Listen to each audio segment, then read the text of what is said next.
So அறிவு வந்து costless collective பண்ணுறப்ப தான் ஃபஸ்ட் டைம் நான் மீட் பண்ண அறிவை உதயா மூலமாக தான் நான் பார்த்தேன். அறிவு வந்து ஃபஸ்ட்டு பாடினதே வந்து அம்பேத்கருடைய அந்த வாழ்க்கை வரலாறை அவர் வந்து பாடினார். எனக்கு ஃபஸ்ட் டைமாக என்ன சொல்கிறது, நம்ம வந்து ஒரு கலை இலக்கியத்தை அரசியல் படுத்தணும், அது மக்கள்கிட்ட கொண்டு போய் சேர்க்கணும் அப்படின்றது தான் ஒரு முக்கியமான ஒரு எய்மாக இருந்தது. அப்படி தான் சினிமாவுக்குள்ளேயே வந்தோம்.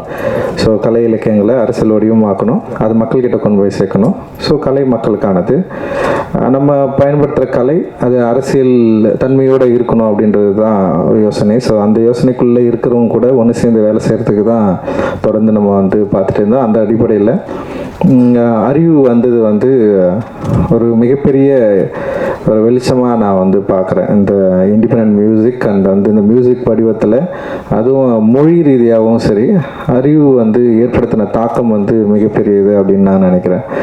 அண்ட் வந்து அன்றைக்கி ஃபர்ஸ்ட் டே அறிவு முன்னாடி வந்து பாடி காட்டின அறிவு, அதிலிருந்து இருக்கிற அறிவுகிட்ட இருக்கிற ஒரு மாற்றத்தை நான் தொடர்ந்து அவன் கூடவே இருந்து நான் பார்த்துட்ருக்குறேன். அண்ட் வந்து காலாவில் வந்து ஃபர்ஸ்ட் ஃபிலிம் வந்து அவனுக்கு எழுதினா ஒரு பெரிய சாங் ஒன்று எழுதுனா, அதுவும் வந்து ஒரு போராட்ட பாடல் தான். அது ரொம்ப முக்கியமான பாடலாக இருந்தது காலா திரைப்படங்களில். அண்ட் வந்து அவன் வந்து எழுதின காஸ்ட்லெஸ் கலெக்டிவில் அறிவு எழுதின பாடல்கள்லாம் வந்து ரொம்ப ரொம்ப இன்ட்ரெஸ்டிங்கான பாடல்களை வந்து எழுதியிருந்தான். அண்ட் எனக்கே பாடல்லாம் கேட்டு முடிச்சதுக்கப்புறம் தான் தெரியும் அறிவு சில பாடல்கள் அதில் வந்து எழுதியிருக்கான், கான்ட்ரிபியூட் பண்ணியிருக்கான்னு சொல்லிட்டு. ஸோ அப்போ தான் அறிவுடைய அந்த லிரிக் அந்த அரசியல் தன்மையை வந்து கொஞ்சம் கொஞ்சமாக புரிஞ்சிக்க முடிஞ்சுது. அண்ட் அறிவுக்கு ஒரு அரசியல் தன்மை இருந்தது. இங்கே என்னை பார்க்குறதுக்கு முன்னாடியே அறிவும் பாபாசாஹேப் அம்பேத்கருடைய கருத்துக்களால் ஈர்க்கப்பட்ட ஒரு மாணவனாக இருந்தது வந்து எனக்கும் அறிவுக்கும் ஒரு பெரிய நெருக்கத்தை வந்து உண்டாக்குச்சு. ஸோ அதன் அடிப்படையில் தான் அறிவு கூட ரொம்ப நெருங்க முடிஞ்சது. ஆனால் அதே நேரத்தில் அரசியல் தன்மையை, அரசியல் கருத்துக்களை எப்படி வந்து எளிய வடிவமாக மாக்கி மெயின் ஸ்ட்ரீம் பிளாட்ஃபார்மில் வந்து ஆடியன்ஸை வந்து கனெக்ட் பண்ணுறது, இது ஒரு பெரிய சவால் ஆக்சுவலி. இப்போ நான் திரைப்படம் எடுக்க வரப்போ கூட வந்து நம்ம கதை, அப்புறம் நம்ம யோசிக்கிற அரசியல் தன்மை வந்து இங்கே இருக்கிற மெயின் ஸ்ட்ரீம் ஆடியன்ஸ் வந்து கனெக்ட் பண்ணுமா, இவங்க அக்செப்ட் பண்ணுவாங்களா இல்லையா? ஏன்னா மெயின் ஸ்ட்ரீம் அப்படின்றதே வந்து சந்தைப்படுத்துதலில் தான் மெயின் ஃபோக்கஸாக இருக்குது. அண்ட் வந்து அதை வந்து வணிகமயமாக்குதல், இல்லை வந்து அது வணிகத்துக்கு உட்பட்டிருக்கா, இங்கே சந்தைப்படுத்துகிறவர்கள் யார், சந்தையில் யார் பொருள் வாங்குறது, ஸோ இது மாதிரி நிறைய விஷயங்கள் இருக்குது. ஸோ அப்படி இருக்கிறப்போ சந்தையாளர்கள் இந்த மாதிரியான அரசியல் தன்மைகளில், அதுவும் வந்து தலித்துகளுடைய லைஃப்பை அடிப்படையாக கொண்ட அரசியல் தன்மைகளில் விஷயங்களுக்கு வந்து எந்தளவுக்கு சப்போர்ட் பண்ணுவாங்க அப்படின்றது ஒரு பெரிய கேள்விக்குறியாக இருந்த காலகட்டத்தில் தான் எங்களுடைய வாழ்க்கை, அதாவது திரைப்பயணத்துலையும் சரி இசை வடிவங்களையும் வந்து ஸ்டார்ட் ஆகுது. ஸோ அப்படி வந்து அறிவு வந்தப்போ அறிவுடைய ஸ்டைல் இருக்குல்ல, வே ஆஃப் எக்ஸ்பிரஷன் அண்ட் அந்த தன்னை வெளிப்படுத்துதல் வந்து மெயின் ஸ்ட்ரீம் ஆடியன்ஸ்க்கு வந்து ஈஸியாக கனெக்ட் ஆகிற ஒரு லாங்குவேஜாக இருந்தது. அண்ட் உலக அளவில் இன்னைக்கு வந்து இந்திய ஆர்டிஸ்ட் அண்ட் இண்டிபெண்ட் ஆர்டிஸ்ட் அந்த ரேப்பு இது வந்து பயங்கர பாப்புலர் மியூசிக்காக இருக்கிறதுனால, ஒரு பாப்புலர் மியூசிக்கோட வடிவத்தில் அறிவு பாடுறதுனால அது ஒரு பாப்புலர் மீடியம், ஒரு பாப்புலர் ஆடியன்ஸ்க்கு வந்து ஈஸியாக அது கனெக்ட் ஆச்சு.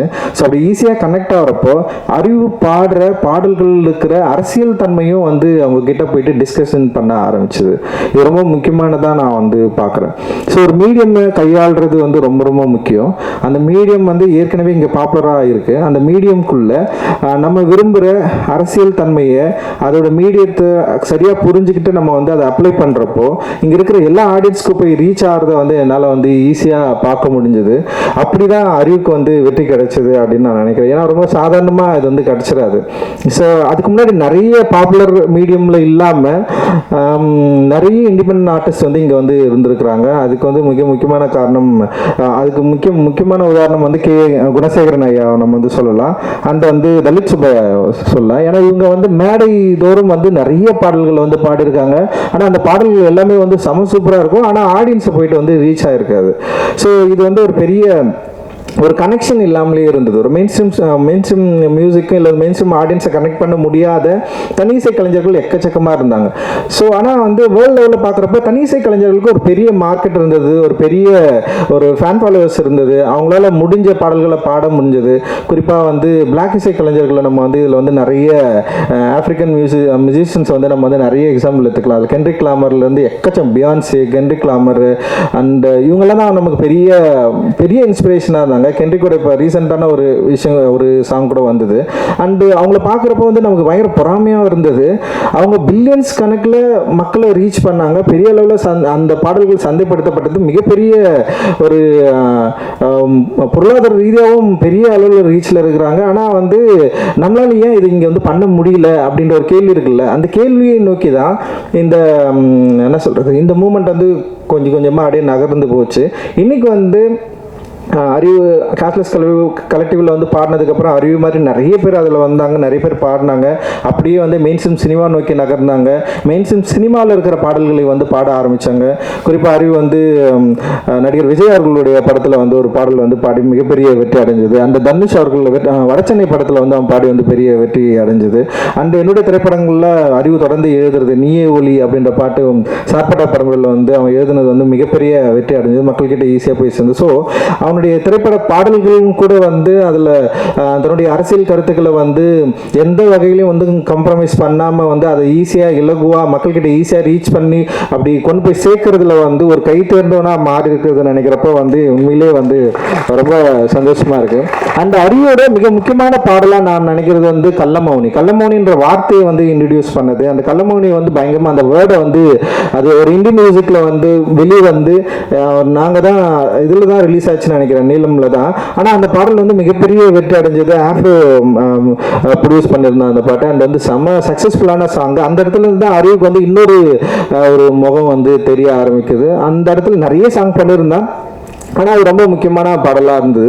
ஆனால் அதுக்கப்புறம் வந்து இந்தி மியூசிக்கில் வந்து என்ஜாமி பாட்டு வந்து மிகப்பெரிய பாய்ச்சலை வந்து கிரியேட் பண்ணிச்சு. அண்ட் அதுக்கு வந்து மிக முக்கியமான காரணம் வந்து சந்தோஷ் நாராயணன் ப்ரொடியூசராக இருந்தது. அண்ட் தீயோட அவங்க பாடினது. அதோடு சேர்ந்து அறிவுடைய எழுத்து இருக்குல்ல, அது ரொம்ப சாதாரணமான எழுத்து இல்லை. அந்த எழுத்தை வந்து ஒரு பல தலைமுறைகளுடைய குரல்களை வடிவத்தை என்ன சொல்கிறது, ஒரு பெரிய அரசியலை வந்து வார்த்தைகளை மாற்றி குழந்தைங்க கிட்ட கூட ஈஸியாக ரீச் பண்ண முடிய அளவுக்கு வந்து அதில் ஒரு பெரிய ஒர்க் வந்து நிகழ்ந்தது. ஆனால் அதன் பிறகு அந்த விஷயத்தில் சில பிரச்சனைகள்லாம் வந்து அறிவுக்கு நிறைய பிரச்சனைகள் வந்தது. அவன் வந்து மனதளவில் வந்து ரொம்ப பாதிக்கப்பட்டான். அதுலேருந்து வெளியே வரத்துக்கு உண்மையிலேயே பயங்கர ஸ்ட்ரகிளில் இருந்தான். அந்த ஸ்ட்ரகிளுக்கான பதில் தான் இந்த 12 பாடல்கள் அப்படின்னு சொல்லிட்டு நான் வந்து சொல்லுவேன்.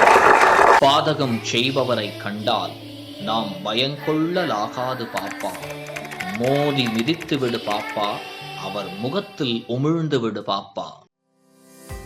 அண்மை செய்திகளை உடனுக்குடன் தெரிந்து கொள்ள இணைந்திருங்கள் இயம்நாடு தொலைக்காட்சியுடன்.